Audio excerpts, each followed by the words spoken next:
terrible thing for me to say. I'll probably get in trouble for saying it, but I'll say it. I feel like the central banks of the world have been drunk driving with our currencies.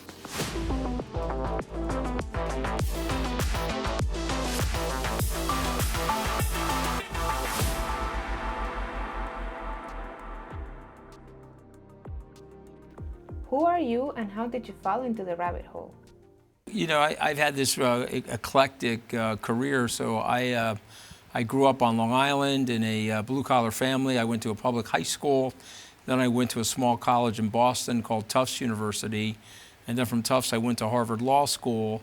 And then my first job out of law school was at Goldman Sachs. So you can't get more traditional finance than starting at Goldman Sachs 35 years ago in 1989. And I had a career there for about 7 years. Then I left and started a wealth management platform and eventually turned that into a hedge fund. That business got sold to another New York-based money manager, and I fulfilled my contract there. And then I left, and in 2005, I started Skybridge Capital, the company that I run today, which is going to be 20 years old in March of 2025.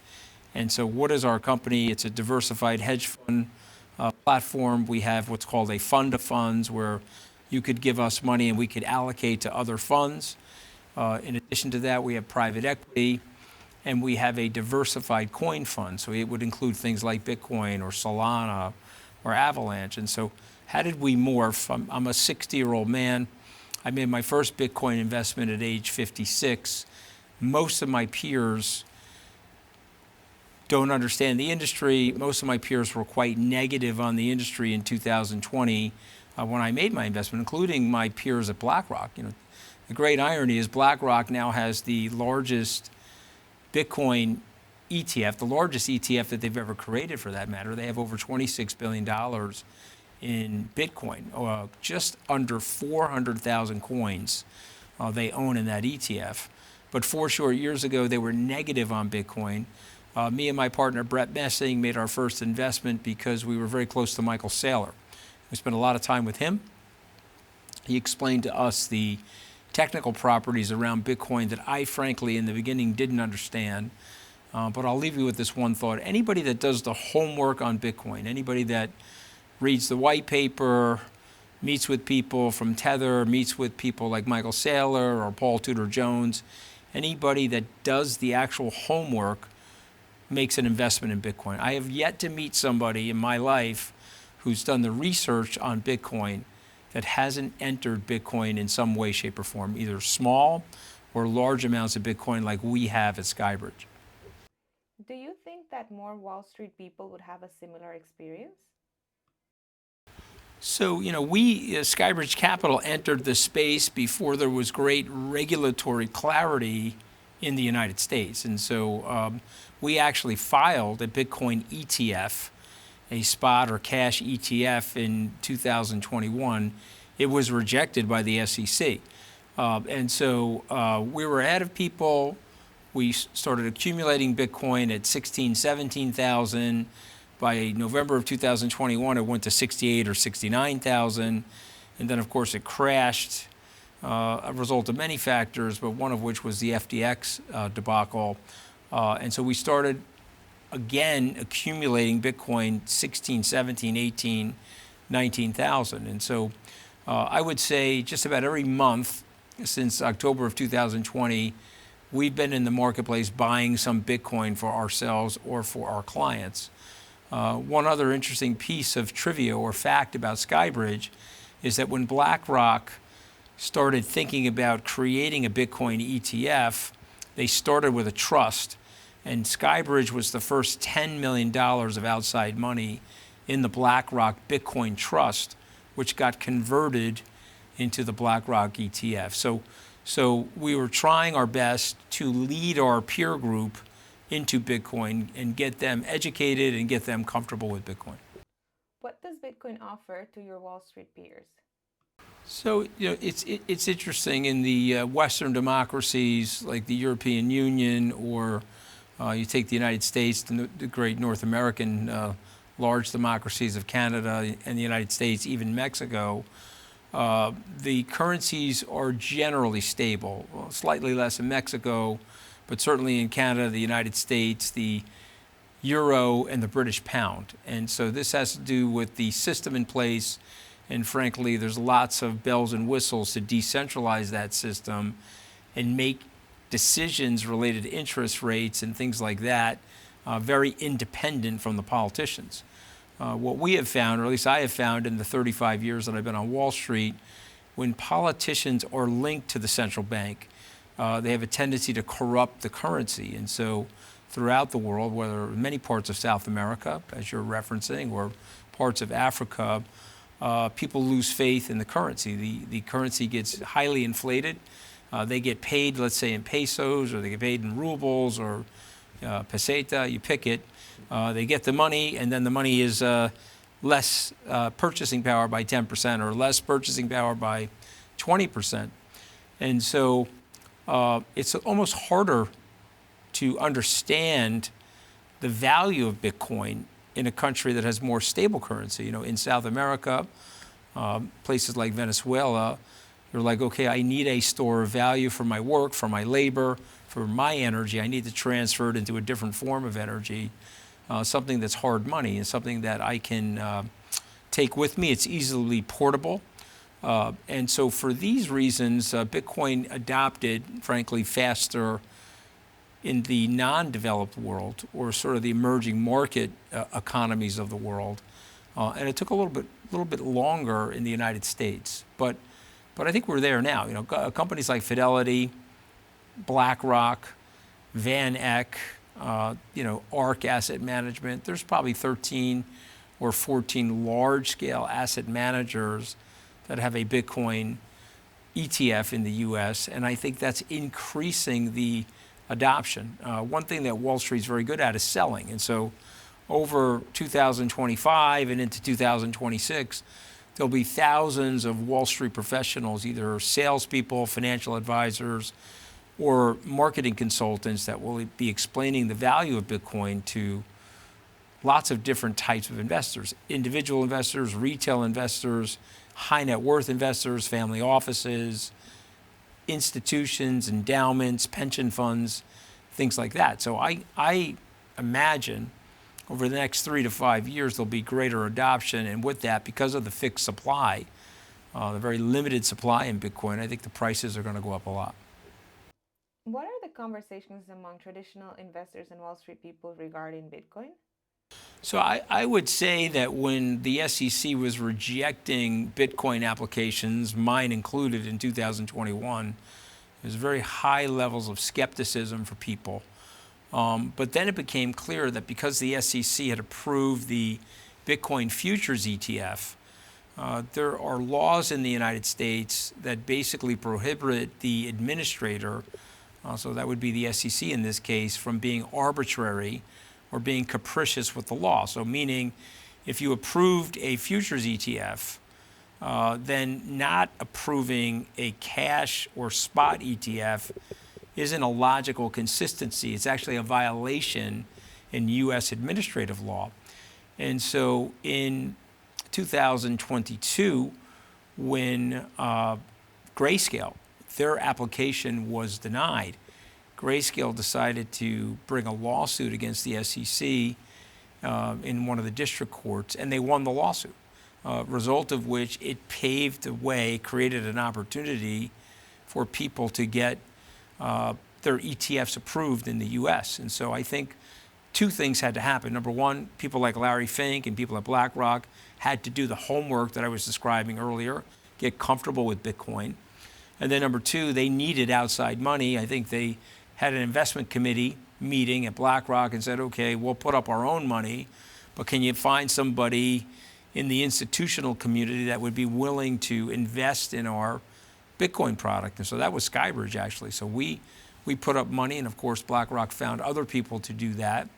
And then so contemporaneous with the development of that asset, if you will, that trust, the SEC was losing its lawsuit against Grayscale. And so they were forced to approve the ETFs. And so this is a little ironic, sort of the first time in SEC history where the commissioner was playing politics more than he was observing the law or adhering to the law. And so the great thing about the United States, if you have a situation like that, the courts actually forced him to adhere to the law. So back in January of this past year, January of 2024, I was actually in St. Moritz, Switzerland at the time, that beautiful ski resort not too far from here, when they started trading these cash ETFs or these Bitcoin spot ETFs. And so it's been a huge proliferation of growth in the asset class. Again, BlackRock's the one I know best, over 26 billion US dollars in that and growing. And I would imagine these things will grow into next year. But what I would also say to people is I wouldn't be overly concerned. I mean, there is some people that feel, well, wait a minute, this is a decentralized asset. BlackRock and Fidelity are central authorities. Are they going to absorb too much of the supply of Bitcoin, where Bitcoin becomes concentrated in centralized authorities? And I would tell people, don't worry about that. You know, BlackRock's got $26 billion of Bitcoin on a $1.3 trillion market capitalization, and Bitcoin's likely going up. You know, I could see Bitcoin at least trading to the market capitalization of gold over the next 10 years. And so that implies a 10x plus return from here. BlackRock, I think, will always be a relatively small percentage of the overall size and scale of the asset class known as Bitcoin. What is the most interesting element of Bitcoin for traditional investors? Why aren't they in Bitcoin now? So I would say that the most compelling characteristics for me is that when you study the history of money and you say, okay, well, what have human beings over 5,000 years used for money? And so the first thing is, let's define money. It's a technology that we use between each other so that we don't have to barter. And so it could be a small piece of cloth that has green ink on it and Ben Franklin's face. It's technically not worth anything, but it has a 100, the numerals 100 on it, and we say, okay, that's worth $100, and we're able to pass that dollar between each other, that $100 bill, and we're able to exchange goods and services for this piece of technology. And so, you know, we started out perhaps with seashells, or maybe we had wampum in Native America, or eventually gold, because it's a very rare mineral, rare piece of metal, I should say. We started using gold as a store of value. But if you look at the things that we use, they are scarce, they're easy to identify. There's a general acceptance that that will be the store of value among us. And the people that created Bitcoin, whether it was one person, Satoshi Nakamoto, known as Satoshi Nakamoto, or a computer science team, a computer programming team, they checked off all the boxes of what historically people on planet Earth want in their money.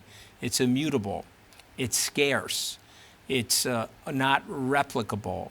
When you transact in it over the blockchain, it's unhackable. So I can take value from my account and put it into your account. We don't need any third party to verify it because we have all of these nodes and we have the system, the Bitcoin network, that's going to verify it for us. And so these properties, when you really understand them, they're amazing. And they will provide us with many, many cost savings and lots of innovation. You know, the globe, the world spends $7 trillion a year on credit card fees, credit card transactions, third-party verification of transfers among parties. And if we start doing more and more of this over the blockchain, it'll be way more efficient and less costly. And so for all of these reasons, I'm super bullish on Bitcoin. But you bring up a good point. Why aren't more people involved? And I think it's a demographic thing. I think it's a generational thing. You know, I could tell you that when the internet became in vogue, I was in my late 20s when the Netscape Explorer was announced and people started surfing the internet. I can tell you my parents wanted nothing to do with it. You know, they are from a different generation. You know, there's many people that are clients of mine that are in their 80s or late 80s If I send them an email, they have their 35-year-old assistant read them the email. So there's a little bit of hardness demographically among people that are older, where they don't like a lot of change. But I just want you to imagine a 20-year-old right now that's super comfortable in the virtual world, super comfortable in the digital world. 10, 20 years from now, they'll be in a position of power, and they'll feel very, very comfortable with Bitcoin. So I'm super excited about the future of Bitcoin. What's the little book of Bitcoin? Who's the reader for that kind of book? So first say that there's a publisher in the United States by the name of John Wiley, and they publish academic books, they publish trade books, primarily on investing. And about 20 years ago, they did a book that they called The Little Book of Value Investing, or The Little Book That Beats the Market. And Joel Greenblatt from Gotham Capital wrote that book for him. It went on to be a bestseller. And they said, okay, that's a cool idea. Let's write about a little book of gold. Let's write about a little book of index funds. Let's write a little book of hedge funds, which is actually the first little book I wrote. I wrote a book in 2012 called The Little Book of Hedge Funds for this publisher. I just came out with the second edition of that book because it's often used in business schools and universities. And so the publisher came to me and said, listen, we don't have a book on Bitcoin. Would you like to be the author of the Little Book of Bitcoin? And so I called Michael Saylor. I asked him for some help. I wrote a 200-page book, but it's very small. You could read it in a couple of hours. It explains what Bitcoin actually is. It goes into a summary of the paper, a history of digital money, why there were some other products like DigiCash that didn't make it, why Bitcoin was able to scale and reach its escape velocity of where it is today, where's the regulation on Bitcoin, what does the future look like for Bitcoin. And I had Michael Saylor write the introduction for me. And that book is going to be out on December the 5th. And as you would imagine, the cover of that book is orange. What's the thing that excites you the most about Bitcoin? Well, I think what excites me in general is, it's a little perilous, frankly, what excites me, because unfortunately when I'm looking at the world and I'm looking at our debt-laden society, I mean, you think about governments that are holding a lot of debt, meaning they've asked people of the world, the capital markets, to lend them money to fund their expenses on an annual basis. And so in the case of the U.S. government, it could be anywhere from $1 trillion of borrowings to $2 trillion of borrowings. And so what ends up happening is when you get into a debt-laden society like that, the governments have a tendency to weaken their currency so that they can monetize the debt. They'll pay back the debt with dollars that are worth less than the ones that they borrowed, and that's essentially what inflation is. And so we've seen a lot of inflation post-COVID. It's a little tamer right now.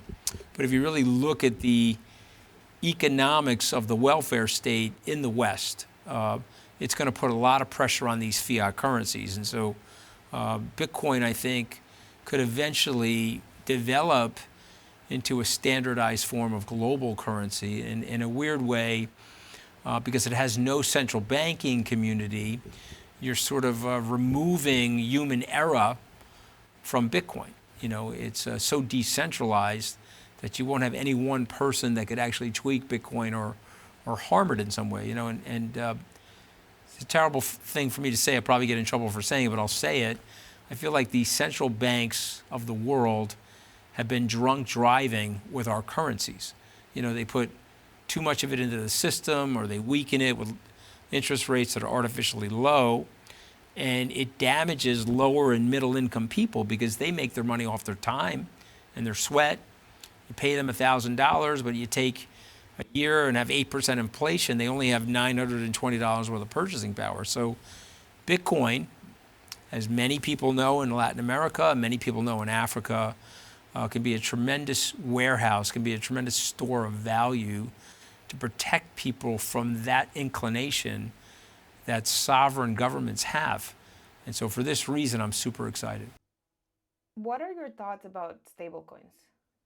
When you think about a stablecoin, you think about the genius of Tether, you would want to have some type of denomination, electric denomination, if you will, of fiat currencies. And so Lynn Alden, who's a friend of mine, often talks about money never moved at the speed of light. If you had gold bars in a Wells Fargo stagecoach and they had invented the telegraph in 1848, the messages were going at the speed of light, but the money was moving at horse speed.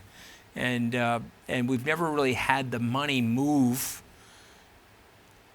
as fast as the information in a society. And I think one of the big innovations that Tether came up with is that they digitized the dollar, and now that dollar can move over the blockchain in a lightning sort of a way. And I think it's been transformative for the world. And it's also allowed for people to stay on the blockchain. So they can invest in Bitcoin, and maybe they want to buy some Solana, or they want to buy something else that's blockchain related. They can move money into Tether, if you will, for a period of time, and then out to other cryptocurrencies on the blockchain. And so this has been an amazing innovation. This has been an amazing piece of technology that Tether came up with that has helped the blockchain community, helped the Bitcoin community, but it's helped the world to grow. You know, at some point, we're going to have a Tether, a unit of US dollar, or perhaps a unit of a British pound, or you pick the currency. It'll be on our phones, and we'll be bypassing the credit card agencies and their 3% fees, or we'll be bypassing our bank in terms of wiring money to each other, and we'll be using this stable coin to transfer value between each other, whether it's at a restaurant or a business transaction, or I'm purchasing a car or a motorcycle. All of this has emanated from the innovations that Tether created 10 years ago. Mr. Scaramucci, thank you very much. Oh, it's great to be here. Thank you. Is this your first time in Lugano? This is actually my second time. I came here to visit a private bank about 15 years ago, but I have spent a lot of time in Lago di Como, and I spent a lot of time in Switzerland and Milan. Have you bought anything with Bitcoin in Lugano? I haven't had the chance to pay with Bitcoin, but I have to be totally candid. I wouldn't pay with Bitcoin because I want to keep my Bitcoin. I haven't sold any Bitcoin since I bought my first Bitcoin. And so I'm a little bit like Michael Saylor that way. You know, I'm in the process of getting more Bitcoin. And so it's wonderful that they give you the opportunity to use your Bitcoin here, but I want to keep my Bitcoin. Maybe when we come back in 10 years, if you invite me back to the Plan B conference, maybe I'll use it then. Have you been to other Bitcoin circular economies? Well, you know, listen, I have a small investment in a Bitcoin ATM company, which is putting in machines around the United States. I live in New York, so that's probably the most highly regulated area for cryptocurrencies and Bitcoin, but I'm working on it. You know, I spent a lot of time in Washington working with regulators, trying to get them to open up. And so, no, I haven't been in the Bitcoin-centric areas. Lugano is really the first place that I've been. But the more important place for the United States, I've been in Washington, where I've spent my time and energy trying to convince regulators to move into the middle and make the Bitcoin regulation fair and commercially attractive so that we can keep large parts of that industry, that ecosystem in the United States. Would you be coming back to Lugano? Oh, definitely. Yeah, no, this is a beautiful place. This is one of the most beautiful places in the world. And what's amazing about Lugano, it's beautiful in all 4 seasons. It's not just the summer. You know, you can come here in the winter and enjoy it. What is your take on Tether's growth this past 10 years? Well, you know, I see Tether as the central artery system for the entire industry. It's not just Bitcoin, which I know Tether is a big backer of and has a lot of Bitcoin on its balance sheet, but it's also the entire system. All the trading functionality that takes place around the world is anchored to Tether or tethered to Tether. And so for me, I just think it's an amazing company. And I don't know if the industry could have grown to the extent that it has grown without Tether. And I would say that over the next 10 years, I actually think Tether is going to become an even more important company, not just for Bitcoin and cryptocurrencies, but I'm talking about the world of global finance. Remember, Tether is owning more U.S. treasuries than many of the Western industrial nations. And so just imagine as we get stablecoin legislation, appropriate stablecoin legislation in the United States, Tether being the leader, I would imagine that the next 10 years for Tether are going to be even better than the first 10 years.